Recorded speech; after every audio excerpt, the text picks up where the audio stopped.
আপোনালোক সকলোকে স্বাগতম জনাই আজি ভিডিঅ'টো আৰম্ভ কৰিছোঁ। আজি শনিবাৰ নহয়নে? হনুমানজিৰ বাৰ আজি, আৰু সেইবাবেহে মই দুটা কমেণ্টৰ ৰিপ্লাই দিম বুলি আজি ভিডিঅ'টো আৰম্ভ কৰিছোঁ। বহুত দিনেই হ'ল মই হনুমানজিৰ বিষয়ে ভিডিঅ' প্ৰস্তুত কৰা নাই। যদি মই ভিডিঅ' আগবঢ়োৱা নাই, যিখিনি মই আগৰ ভিডিঅ'সমূহত কৈ থোৱা আছিলে যে হনুমানজিক কিদৰে ভাবিব লাগে, কিদৰে ধূপ চাকি জ্বলাব লাগে, হনুমান চালিচা কেতিয়া পাঠ কৰিব লাগে, সকলোখিনি মই আগৰ ভিডিঅ'সমূহত কোৱা আছিলে। আৰু যিহেতু সেই আগৰ ভিডিঅ'সমূহত সকলোখিনি কথা কৈ পেলাই মই আগবঢ়াইছিলোঁৱেই, আৰু সেই ভিডিঅ'সমূহ এতিয়াও চাই মোৰ কমেণ্ট কৰি আছে, বহুত কথা মোক সুধি আছে। গতিকে মই আৰু সেই একেখিনিকে কৈ ভিডিঅ' প্ৰস্তুত কৰা হোৱা নাই। যিহেতু আপোনালোকে এতিয়াও মোৰ ভিডিঅ'সমূহ সেইদৰে চাই কমেণ্ট কৰি আছে বা কিছুমান কথা জানিবলৈ বিচাৰি আছে, গতিকে মই যিটো মই জানো, যিদৰে মই আগৰ ভিডিঅ'সমূহত কৈছোঁ সেইদৰে ক'বলৈ মই অকণমান চেষ্টা কৰিম। বিশেষটো মই নিজেও একো নাজানো, কাৰণ মইতো সুধিবলৈও কোনো নাই।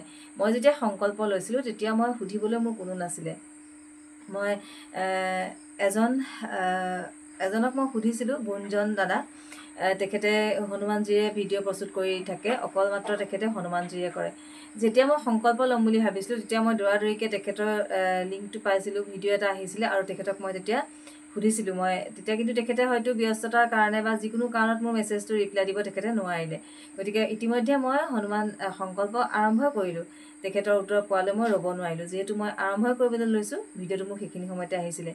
ঠিক সেইদৰে আপোনালোকেও আজি মোক প্ৰশ্নটো যিহেতু সুধিছে, উত্তৰটো দিবলৈ মই সেইবাবে চেষ্টা কৰিবলৈ বিচাৰিছোঁ, কাৰণ সেইখিনি সময়ত সেই গুঞ্জন দাদাৰ উত্তৰটোৰ কাৰণে মই বহুত বেছি অপেক্ষা কৰিছিলোঁ পোৱা হ'লে, কিন্তু তেখেতে সময় নাপালে, হয়তো বহুত বেছি কমেণ্টৰ মাজত লৰালৰিকৈ উত্তৰটো দিবলৈ নহ'লে। গতিকে সেইখিনি সময়ত মই যে পোৱা হ'লে কিমান ভাল লাগিলেহেঁতেন, সেই বস্তুবিলাক আচলতে মোৰ মনলৈ আহি যায়। সেইবাবে মই নজনাকেই নিজে নিজে মই সংকল্প আৰম্ভ কৰিছিলোঁ। আৰু সেই যে সংকল্প মই নিজে নিজে আগবাঢ়ি পেলাই লৈছিলোঁ, সেই সংকল্পৰ পাছতে মই আপোনালোকৰ মাজলৈ এই ভিডিঅ'কেইটা আগবঢ়াইছিলোঁ। আৰু সেই বিষয় লৈ সংকল্পই হওক বা হনুমানজিৰ বিষয়ে যিকোনো ধৰণে চালিচা পাঠ কৰা, এনেই বা হনুমানজী পূজা কিদৰে কৰি থাকিব পাৰি সংকল্প নোলোৱাকৈ, তেনেকুৱা ধৰণৰ কিছুমান ভিডিঅ' মই আগবঢ়াইছিলোঁ। আৰু সেই ভিডিঅ'সমূহতে আপোনালোকে কমেণ্ট কৰি আছে। গতিকে মই তাৰে দুটা মন্তব্যৰ ৰিপ্লাইটো যিকণ পাৰোঁ, যিদৰে পাৰোঁ মই আগবঢ়াম বুলি ভাবিছোঁ। বিশ্বাসত ল'লে সকলো ভাল হ'ব, সেইটোৱে মই জানো। এটা হৈছে দীপা ভূঞা। দীপা ভূঞা কৈছে, জয় শ্ৰীৰাম, জয় শ্ৰী হনুমানজী। ইমান সুন্দৰ কথা কৈছে, মোৰ বহুত ভাল লাগিছে। মই হায়দৰাবাদত আজি মেডিকেলত আছোঁ। লিভাৰ বহুত বেয়া হৈ আছে, আশীৰ্বাদ কৰক। ময়ো চালিচা পাঠ কৰোঁ। মই দুলীয়াজানৰ হয়, ইয়াতো মই চালিচা পাঠ কৰি পানী খুৱাই আছোঁ। ডাক্তৰৰ ওচৰত ইয়াৰ ঔষধ নাই, যি আছে তাকে দিছে। অসম্ভৱ সম্ভৱ কৰা এজনেই আছে, তেওঁৱেই হৈছে একমাত্ৰ হনুমানজী। আশা কৰিছোঁ আপুনি এবাৰ ক'ব। ৰুণজুন ভাল হ'ব, ধন্যবাদ। বহুত বেয়া লাগিলে। সেই অসুস্থতাৰ সময়তে মোৰ নিজৰ ছোৱালীজনীৰ ক্ষেত্ৰত মই ভুগি থৈছোঁ, আৰু তেতিয়াই মই সংকল্প লৈছিলোঁ। বহুত বেছি বেয়া পৰিস্থিতি হৈছিলে তাইৰো। গতিকে মই বহুত বিশ্বাসত তেওঁৰ ওচৰত সংকল্প লৈছিলোঁ। আৰু চব সময়ততো সংকল্প ল'ব নোৱাৰি, গতিকে চালিচাখন ভাবি থকাটো এটা কথা, পঢ়ি থকাটো এটা কথা, নহয় জানো? মই নিশ্চয়কৈ ভাবিছোঁ ৰুণজুনৰ ভাল হওক। মই হনুমানজীৰ ওচৰত, যিহেতু শনিবাৰ, গতিকে মই নিশ্চয়কৈ ভাবিম। কিন্তু মই ভাবিলেই যে কিবা এটা হ'ব সেইটো কথা নহয়। নিজে আপোনালোকে সম্পূৰ্ণভাৱে বিশ্বাস ৰাখিব লাগিব। আৰু ভগৱানে যিটো বিচাৰে, তেওঁ যিটো বিচাৰে সেইটোৱেহে হ'ব। তেওঁ ভাল হোৱাটো বিচাৰিলে নিশ্চয়কৈ ভাল হ'ব, আৰু তেওঁ যদি অলপমান লাহেকৈ ভাল হোৱাটো বিচাৰে, অলপমান লাহেকৈ ভাল হ'ব। আচলতে কি হয়, কিছুমান বস্তু বৰ সহজে ভাল হৈ নাযায়, বহুত দেৰি হৈ যোৱা হয় ন। এতিয়া আপুনি কৈছে যে বহুত দেৰি হৈ গৈছে, ডক্তৰে যিমানখিনি পাৰে কৰি আছে, গতিকে হনুমানজীৰ ওপৰতে ভৰসা কৰিছে। গতিকে যেতিয়া বস্তুবিলাক দেৰি হৈ যায়, তেতিয়া সমাধান হ'বলৈও সময় লাগে। গতিকে বিশ্বাস ৰাখিব, আৰু যি ধৰণে ডক্তৰে কৈছে সেইধৰণে আপোনালোকে যেনেকৈ কৈছে তেনেকৈ চেষ্টা কৰক। নিশ্চয় ভাল হ'ব বুলি মই আশা কৰিছোঁ। আৰু মই যিহেতু প্ৰমাণ পাইছোঁ, গতিকে আপুনিও প্ৰমাণটো পাওক। যিহেতু হনুমানজীক বিশ্বাস জন্মিবৰ কাৰণে, তেখেতৰ ওপৰত বিশ্বাস হ'বৰ কাৰণে তেখেতে নিশ্চয় চকু মেলি চাব, আৰু যিমানে তেখেতে চকু মেলি চাব, সিমানে ভক্তৰ বিশ্বাস কৰি গৈ থাকিব আৰু তেখেতৰ পূজা সিমানে বেছিকৈ তেখেতে পূজা পাই গৈ থাকিব, নহয় জানো? গতিকে আপোনাৰ যদি বিশ্বাসেই নাথাকে তেখেতৰ ওপৰত, আপুনি জানো পূজা কৰিব? গতিকে ভগৱানে সদায় এটাই আশা কৰে, তেখেতক ভক্তি কৰক আৰু তেখেতক বিশ্বাস কৰক। তেখেতে কিমান কি ভক্তৰ লগত কৰিছে সেইখিনি যাতে ভক্তই বুজি পাওক। সেইকাৰণে ভগৱানে মাত্ৰ সিমানেই বিচাৰে আমাৰ পৰা, ভগৱানে খাবলৈতো একো নিবিচাৰে, নহয় জানো? গতিকে মই বিশ্বাস এটাই কৰোঁ, হনুমানজীয়ে নিশ্চয় চকু মেলি চাব, কাৰণ ভক্তই আশা কৰি আছে।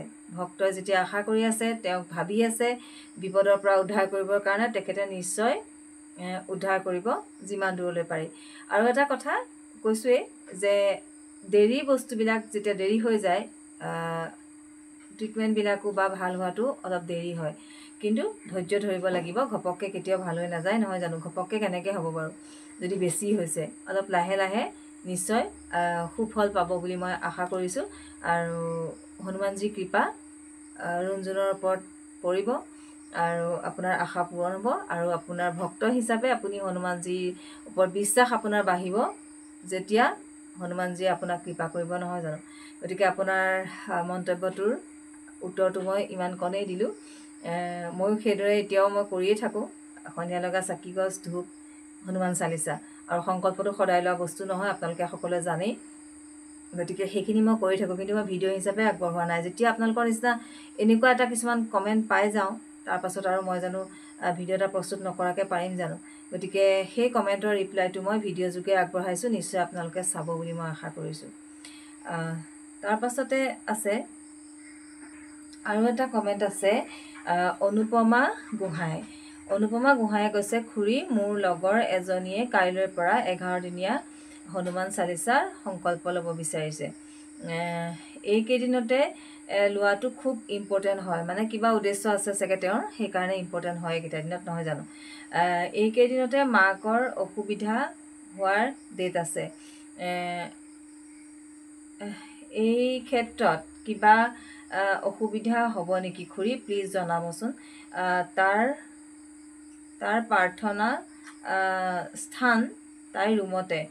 আপুনি বৰ ধুনীয়াকৈ কথাবোৰ বুজাই দিয়ে। মোৰ প্ৰশ্নটোৰ উত্তৰ দিব বুলি আশা থাকিলে।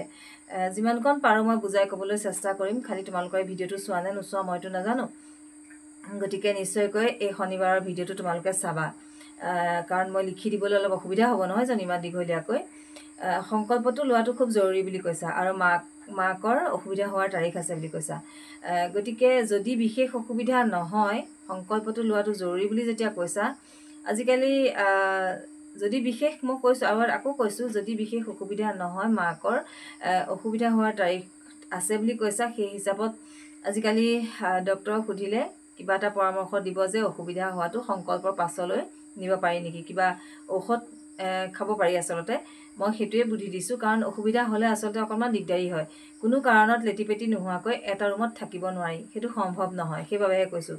অৱশ্যে বহুতে ভয় কৰে দৰৱ খাবলৈ, কিন্তু যেতিয়া ডক্তৰৰ পৰামৰ্শ লৈ পেলাই দৰৱটো খোৱা হ'ব, নিশ্চয়কৈ একো অপকাৰ নকৰিব চাগে, কাৰণ মই কেতিয়াবা ব্যৱহাৰ কৰোঁ তেনেকুৱা সময়ত। গতিকে যিহেতু সংকল্প ল'বই লাগিব, মই আকৌ কৈছোঁ, দেৰিকৈ ল'লে নহ'ব বুলি ভাবিছা বা কৈছা, সেইবাবেহে কৈছোঁ। আৰু একেটা ৰুমতে যেতিয়া হনুমানজীক পূজা কৰা হয়, তেতিয়াহ'লে শুদ্ধকৈ থাকিব জানো? আৰু বহুত বেছি নিয়মৰ কথা আছে এইবিলাক ক্ষেত্ৰত। সংকল্প বুলি কওঁতে যিহেতু মাছ মাংস খোৱা বন্ধ, ৰুমলৈ অনা বন্ধ, চোৱা নিকা লেটিপেটি কৰা বন্ধ, আৰু যিহেতু হনুমানজী এই বিয়া পতা নাই, সাংসাৰিক নহয়, গতিকে এইবিলাক বহুত বেছি মানিব লাগে মহিলাসকলৰ ক্ষেত্ৰত। গতিকে সংকল্প আকৌ ল'বই লাগিব বুলি কৈছা। গতিকে মই বিমুৰত পৰিছোঁ ক'বলৈ, যিমান দূৰ পাৰা নিজকে বা ৰুমটোতে হ'লেও অসুবিধাৰ পৰা অকণমান আঁতৰত থাকি সংকল্পটো আৰম্ভ কৰিলে ভাল হ'ব। কাৰণ 11 দিনীয়া যিহেতু সংকল্প, সম্পূৰ্ণখিনি মানি চলিলেহে নিজৰ ফল নিজে পোৱা যেন লাগিব, মনৰো সন্তুষ্টি লাগিব, নহয় জানো? গতিকে যেতিয়া চোৱা অকণমান লেটিপেটি যেন লাগিব, নিজৰ মনটো ভাল লাগিব জানো? আৰু ৰুমতেই যিহেতু কৰে বুলি কৈছা, গতিকে অকণমান সাৱধান হ'ব লাগিব। আৰু সাৱধান বাৰু কেনেকৈ হ'বা, ৰুমটোতে যদি অসুবিধা হোৱা মানুহ এগৰাকী থাকে? গতিকে বহুত কথা। আৰু এটা কথা, যদি হনুমানজীয়ে ইচ্ছা কৰে, তেতিয়াহ'লে হয়তো মাক সাৰি যাবও পাৰে, হয়তো নহ'বও পাৰে। এনেকুৱাও কিন্তু হয়। মই কিন্তু যেতিয়া সংকল্প লৈছিলোঁ কোনো বাধা মোৰ অহা নাছিলে, তেনেকুৱা ধৰণৰ বাধা আহিছিলে। এয়া কুকুৰে ভুকিব, কোনোবা আলহী আহে, সেইখিনি সময়ত যিহেতু সংকল্প লৈ হনুমান চালিচা 7 বাৰকৈ পঢ়ি আছোঁ, পঢ়াৰ মাজৰ পৰা উঠিবও নাপায়, লৰচৰ কৰিবও নাপায়, কিন্তু সেইখিনি সময়ত একদম ধৈৰ্য সহকাৰে একে স্থানত বহি সেই কামখিনি কৰিব পৰাখিনিও ভগৱানে কিন্তু বহুত জুখি থাকে। সেইখিনি কিন্তু মোক ভগৱানে বহুত বেছি জুখিলে। মই লৰচৰ নকৰাকৈ তেওঁৰ সংকল্প শেষ কৰিলোঁ, কিন্তু সেই যে অসুবিধা, কিন্তু মই নহ'লোঁ। মই ভাবিছিলোঁ একেবাৰে চাগে মোক ভগৱানে সেয়া আঁতৰাই পেলাইছে সেইটো বস্তুৰ পৰা, কিন্তু মই পিছত আকৌ হ'বলৈ ল'লোঁ। কিন্তু মই কি সুন্দৰকৈ সংকল্প পাৰ কৰিলোঁ, তেনেকুৱা ধৰণৰ কোনো মোৰ বাধা বিঘিনি নাহিলে, চোৱা ক্ষেত্ৰত নাহিলে। গতিকে তেনেকুৱা কথা বুজি পাইছা নিশ্চয়। আৰুনো কি ক'ম, মইতো বিশেষ একো নাজানো। যিকণ মই নিজে জানো, যিখিনি মই নিজে কৰোঁ সেই বিষয়ে মই কওঁ, আৰু এতিয়াও মই উত্তৰকেইটা সেই ধৰণেই দিছোঁ। তোমালোকে আজি শনিবাৰৰ ভিডিঅ'টো চালে নিশ্চয়কৈ বুজি পাবা। গতিকে বুজি পাইছাই চাগে।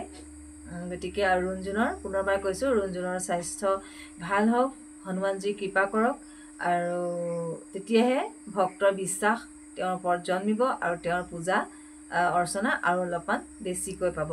গতিকে সিমানেই আজি ভিডিঅ'টো। গতিকে পুনৰবাৰ আকৌ যদি কেতিয়াবা মোৰ এনেকৈ সুধিবলৈ মন যায়, ভাল লাগে, বিশ্বাস হয়, তেতিয়াহ'লে পুনৰবাৰ এনেকৈ সুধিলে মই ক'বলৈ ইচ্ছা কৰিম, ভাল লাগিব। এতিয়াও বহুত বেছি ভাল লাগিছে জানিবলৈ ইচ্ছা কৰাৰ কাৰণে। ধন্যবাদ। আজিলৈ আহোঁ, পুনৰ এটা নতুন ভিডিঅ'ৰ সৈতে আহি আছোঁ। Bye bye.